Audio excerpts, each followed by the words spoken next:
Hello बच्चों, स्वागत है आप सबका हमारे इस नए लेक्चर में क्वाड्रेटिक इक्वेशंस के। और बच्चों, आपको याद ही होगा कि हम एक स्टैंडर्ड बुक को सॉल्व कर रहे हैं जिसका नाम आपको नीचे डिस्क्रिप्शन बॉक्स पे दिखाई दे देगा।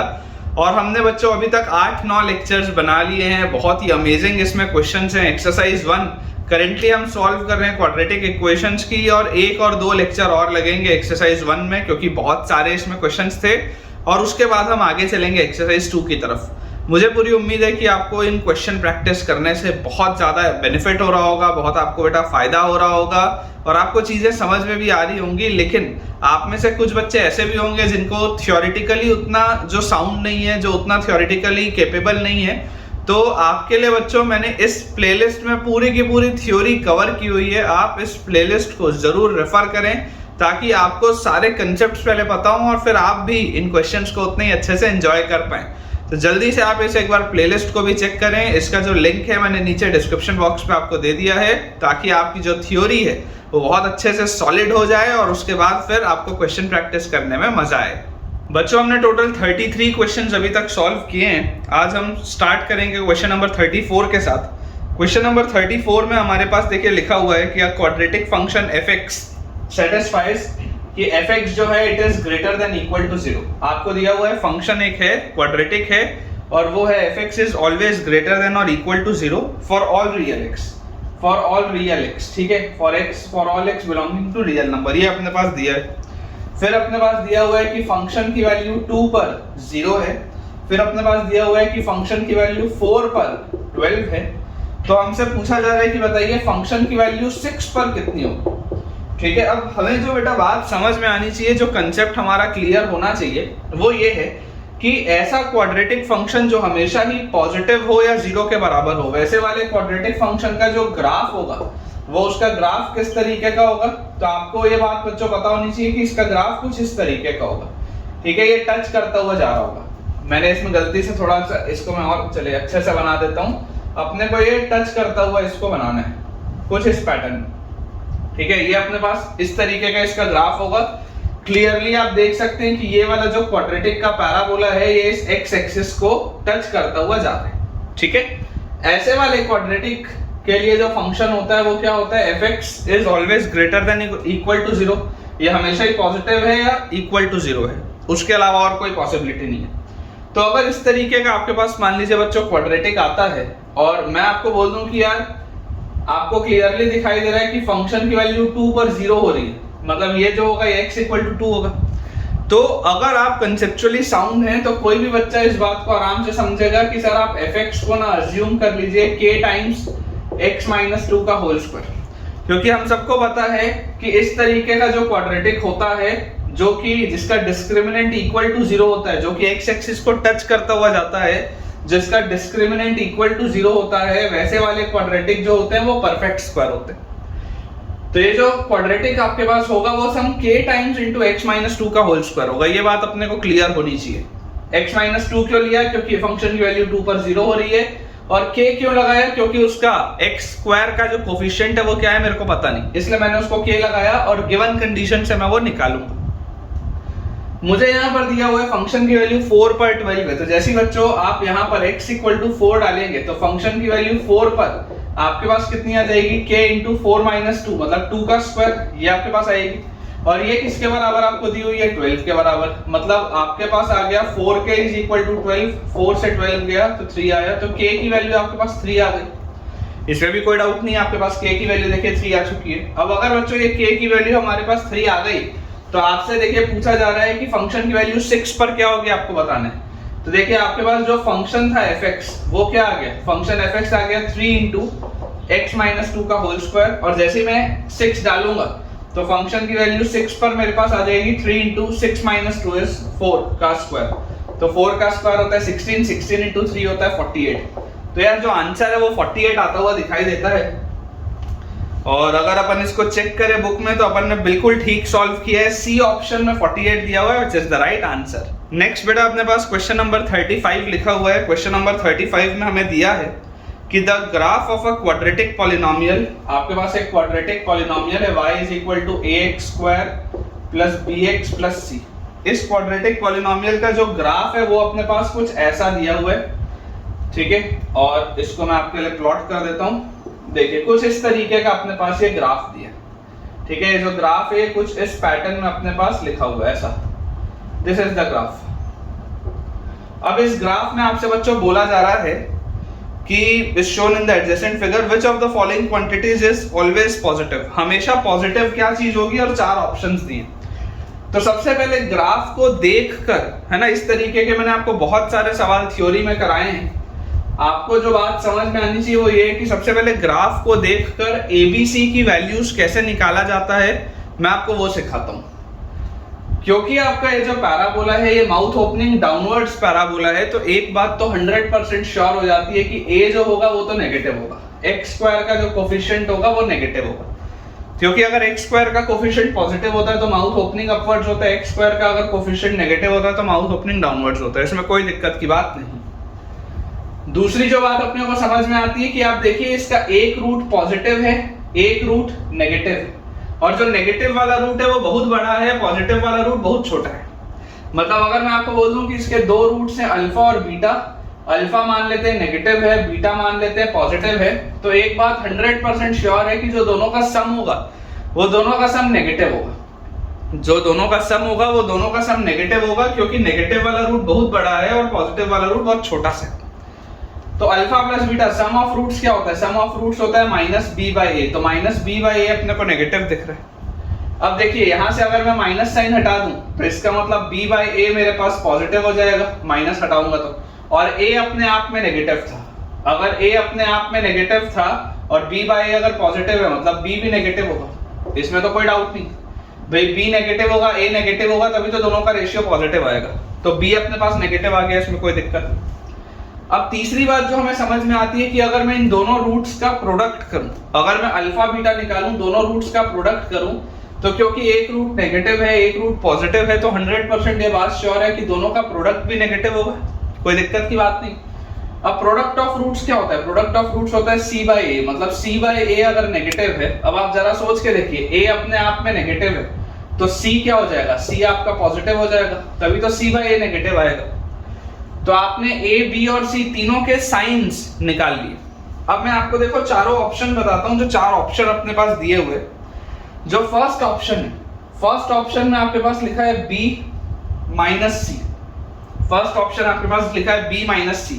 अब देखो b नेगेटिव है, c पॉजिटिव है, तो अगर c पॉजिटिव था तो माइनस लगने की वजह से a भी नेगेटिव है और b भी नेगेटिव, तो b माइनस c तो 100% नेगेटिव होगा, कोई दिक्कत की बात नहीं। सेकंड ऑप्शन बच्चों अपने पास इसमें दिया हुआ है BC, सेकंड ऑप्शन अपने पास दिया हुआ है BC। अब देखिए B नेगेटिव है, C पॉजिटिव है, तो BC क्या होगा, दोनों का प्रोडक्ट नेगेटिव होगा, इसमें भी कोई दिक्कत नहीं है। थर्ड ऑप्शन अपने पास दिया हुआ है C minus A, C minus A, तो देखिए C जो है वो पॉजिटिव था, A जो है वो नेगेटिव था, लेकिन क्योंकि नेगेटिव क्वांटिटी के आगे एक माइनस लग गया, मतलब ये वाली चीज हो गई पॉजिटिव, जो कि अपना आंसर भी है, क्योंकि अपने से पूछा जा रहा था इनमें से कौन सी चीज पॉजिटिव होगी, तो C माइनस A पॉजिटिव आ रहा है। और डी ऑप्शन में बेटा अपने पास लिखा हुआ है AB स्क्वायर, AB स्क्वायर, तो देखिए A आपके पास क्या है, A नेगेटिव है, और B का स्क्वायर तो हमेशा ही पॉजिटिव होता है, तो AB स्क्वायर क्या आ जाएगा, AB स्क्वायर नेगेटिव आ जाएगा। मतलब इसमें जो A, B और D ऑप्शंस है, तीनों ऑप्शंस नेगेटिव हैं, and the right answer is C option, which is C minus A, और यही बेटा अपनी बुक में भी आंसर दिया हुआ है। नेक्स्ट बच्चों अपने पास दिया हुआ है क्वेश्चन नंबर 36, काफी आसान सा सवाल है। 36 क्वेश्चन जो है लिखा है अपने पास कि x square plus 2ax, x square plus 2ax plus 10 minus 3a, x square plus 2ax plus 10 minus 3a is greater than 0 for all x belonging to real number, for all x belonging to real number. तो आपसे पूछा जा रहा है कि a का value set क्या होगा, a की वैल्यूज क्या क्या हो सकती है। अब देखिए आपको बच्चों बहुत आसान सा ये सवाल है, अगर आपको लोकेशन ऑफ रूट्स आता हो या अगर आपको बेसिक क्वाड्रेटिक का भी कंसेप्ट आता हो तो इसे बनाना कोई बहुत बड़ी बात नहीं है। आपको दिखाई दे रहा है x स्क्वायर का कोफिशिएंट पॉजिटिव है, मतलब ये माउथ ओपनिंग अपवर्ड्स पैराबोला होगा, और आपको ये भी दिखाई दे रहा है कि ये क्वाड्रेटिक हमेशा ही 0 से बड़ा है, मतलब x एक्सिस और इसके बीच में कोई लेना देना नहीं होगा, x एक्सिस अपनी दुनिया में होगा, ये क्वाड्रेटिक अपनी दुनिया में होगा। और इस अगर प्रोफाइल हमारे पास ऐसी बनती है, इस तरीके की चीज का जो डिस्क्रिमिनेंट होगा, डिस्क्रिमिनेंट हमारे पास आएगा लेस देन 0। ये क्वाड्रेटिक ऊपर है, ये लाइन नीचे है, तो इसका डिस्क्रिमिनेंट क्या आ जाएगा? Discriminant will be less than 0। अब अगर हमारे पास d लेस देन 0 आ रहा है तो जरा सोच के देखिए, इसका डिस्क्रिमिनेंट है क्या? b स्क्वायर मतलब 2a का square b square minus 4a, वहां पर आपके पास है 1, और c की जगह लिखा है 10 माइनस 3। ये पूरी चीज 0 से छोटी होनी चाहिए, तो यहां से अपने पास आ जाता है 4a square minus 4 into 10 minus 3a should be less than 0। Clearly 4 का फैक्टर मैं काट सकता हूँ। इसको अगर मैं थोड़ा सा एक्सपैंड करके ठीक से लिखूं तो आ जाएगा a square plus 3a minus 10 should be less than 0। ये अपने पास बात आती है। इसको अगर हम सॉल्व करें तो a square plus 5a minus 2a, ये आ गया प्लस 3a और minus 10, this is less than 0। तो अगर मैं इसमें से a कॉमन निकालूं तो अंदर आएगा a प्लस 5, माइनस 2 कॉमन निकालूं तो अंदर आएगा a plus 5 is less than 0। तो मेरे पास आ गया a minus 2 multiplied with a plus 5 is less than 0। अगर हम इसे बच्चों नंबर लाइन में प्लॉट करें, सेट वैल्यू सेट निकालने के लिए अगर मैं इसको नंबर लाइन में प्लॉट करूं तो यहाँ पर आएगा क्रिटिकल पॉइंट माइनस 5, यहाँ पर आएगा 2, this is positive, this is negative, this is positive. और मुझे क्योंकि लेस देन 0 का आंसर बताना है तो लेस देन 0 के लिए a का जो वैल्यू सेट आएगा दैट इज ओपन माइनस 5 से लेकर 2 तक। a का जो वैल्यू सेट अपने पास आएगा that is open bracket minus 5 से लेकर 2 तक। तो एक बार चेक कर लेते हैं। अपने पास ए ऑप्शन दिया हुआ है सही आंसर, और ए ऑप्शन में यही लिखा हुआ है। ए ऑप्शन आपके पास जो दिया है उसमें दिया हुआ है minus 5 is less than a is less than 2। यार यही तो लिखा है, ये सेम चीज ही तो लिखी हुई है, तो A option is the right answer. चलिए बच्चों, आज के लेक्चर का एक लास्ट अपन सवाल देखते हैं, विच इज क्वेश्चन नंबर 37। अपने पास लिखा हुआ है कि if alpha is the root of the equation x square minus x plus 2 equal to 0, इसका एक रूट है अल्फा, ये आपके पास दिया हुआ है। तो हमसे बच्चों वैल्यू पूछी जा रही है, इवैल्यूएट का सवाल है। आपको वैल्यू बतानी है किसकी? आपको वैल्यू बतानी है 6 times minus alpha cube plus 2 alpha square minus alpha divided by alpha raise to the power 5 minus 3 times alpha raise to the power 4 plus 3 times alpha cube minus alpha square. आपको बच्चों इसकी value बतानी है। काफी आसान सा सवाल है, ये भी डिफिकल्ट नहीं है, सिर्फ थोड़ा सा ऑब्जर्व करने की बात है। अगर हम इसका सॉल्यूशन देखें तो हमें जो चीज समझ में आती है वो क्या है कि अगर अल्फा उस क्वाड्रेटिक इक्वेशन का रूट है तो अल्फा उसको सेटिस्फाई करेगा, मतलब कि alpha square minus alpha plus 2 की वैल्यू 0। ये बात अपने को पता है। अगर अल्फा इसका रूट है मतलब alpha square minus alpha plus 2 की वैल्यू 0 होनी चाहिए। अब हम देखते हैं ये जो इक्वेशन लिखा हुआ है, इसको अगर आप थोड़ा सा सिंप्लीफाई करें तो इस इक्वेशन को आप क्या लिख सकते हैं? देखिए 6 आपके पास है, अगर मैं अंदर में से बच्चों माइनस अल्फा कॉमन निकाल लूं, अगर मैं अंदर में से माइनस अल्फा कॉमन निकाल लूं तो मेरे पास यहाँ पर बचेगा अल्फा स्क्वायर, माइनस अल्फा निकला तो माइनस 2 अल्फा, माइनस अल्फा निकला तो प्लस 1। ये अपने पास चीज आ गई अंदर। और डिवीजन में आप नीचे देखिए, अगर मैं पूरे में से अल्फा स्क्वायर बाहर निकाल लूं तो अंदर मेरे पास क्या बच जाएगा? Alpha cube minus 3 alpha square plus 3 alpha और माइनस 1। ये अपने पास चीज आती है।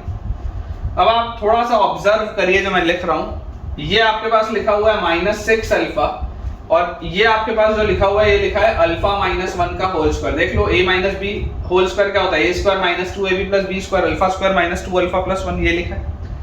और नीचे अगर हम ध्यान से देखें तो ये अल्फा स्क्वायर तो लिखा ही है, अल्फा स्क्वायर के साथ ये वाली जो चीज लिखी है यार, ये तो अल्फा माइनस 1 का होल क्यूब दिख रहा है। देखो ये अल्फा माइनस 1 का होल क्यूब क्या होगा? अल्फा क्यूब माइनस 1 का cube minus 3 into alpha square और प्लस 3 इंटू अल्फा, यही होता है। x minus y whole cube क्या होता है? x cube minus y cube फिर minus 3xy into x minus y. इसी तरीके से हम इसको सॉल्व करते हैं। तो यार यहाँ से मुझे दिख रहा है एक अल्फा से ये एक अल्फा गया, ये अल्फा माइनस 1 के स्क्वायर में से ये क्यूब वाला टर्म जाएगा तो नीचे एक बार अल्फा माइनस 1 बचेगा। तो इफेक्टिवली ये लिखा क्या हुआ है? माइनस 6 डिवाइडेड बाय नीचे लिखा हुआ है alpha into alpha minus 1 which is alpha square minus alpha. ये अपने पास लिखा है। मुझे यहाँ से देखो दिखाई दे रहा है कि अल्फा स्क्वायर माइनस अल्फा की क्या वैल्यू है, अल्फा स्क्वायर माइनस अल्फा की वैल्यू तो यार -2 के बराबर है। इसको अगर मैं यहाँ रख दूंगा तो यहाँ आ गया -6 डिवाइडेड बाय -2, माइनस से माइनस गया। यार इसका आंसर तो 3 आता हुआ दिखाई देता है, चेक करते हैं। तो बेटा 37th क्वेश्चन में A option is the right answer, A option में 3 लिखा है जो कि बिल्कुल सही है। सो विद दिस बच्चों हम अपने आज के लेक्चर के एंड पे पहुंच चुके हैं। मुझे पूरी उम्मीद है कि आपको आज के क्वेश्चंस काफी पसंद आए होंगे, काफी बढ़िया आज सवाल हमने देखे। तो जरूर आप मुझे कमेंट्स में बताइएगा आपको आज का लेक्चर कैसा लगा, फायदा आपको हुआ या नहीं हुआ। और कोई भी अगर आपको डाउट हो तो वो भी आप कमेंट सेक्शन में पूछ सकते हैं। वीडियो अगर आपको पसंद आया हो तो जल्दी से इसे लाइक करें, चैनल को सब्सक्राइब करें और अपने सारे फ्रेंड सर्कल में जो भी जेईई एस्पिरेंट्स को आप जानते हैं उनसे ये शेयर करें ताकि उन सब की पढ़ाई बहुत बढ़िया तरीके से हो पाए। Thank you.